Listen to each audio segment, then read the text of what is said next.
Yes,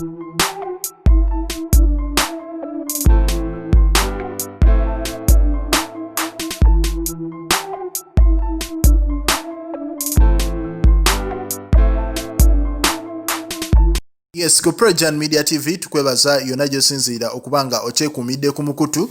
Yes, abasinga badde beebuuza lwaki Rema tannavaayo kubaako kyakola eri bafaani be.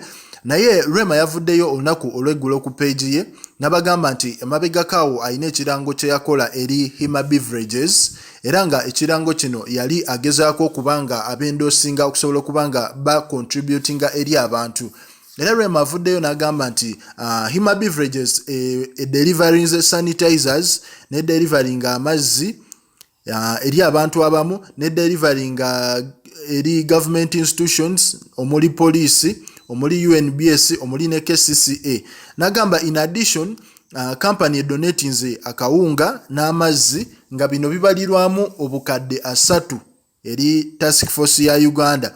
Era n'avaayo ne yeebaza Hima Beverages naye nga kino kyonna ekyokuba nti badonatinga kiva ku mwana muwala Rema Namakula kyovola nti ayina n'obuvumu obusobola okuba nti avaayo n'akipostinga okulaga ensi nti naye ayina kya contributinze ku ggwanga.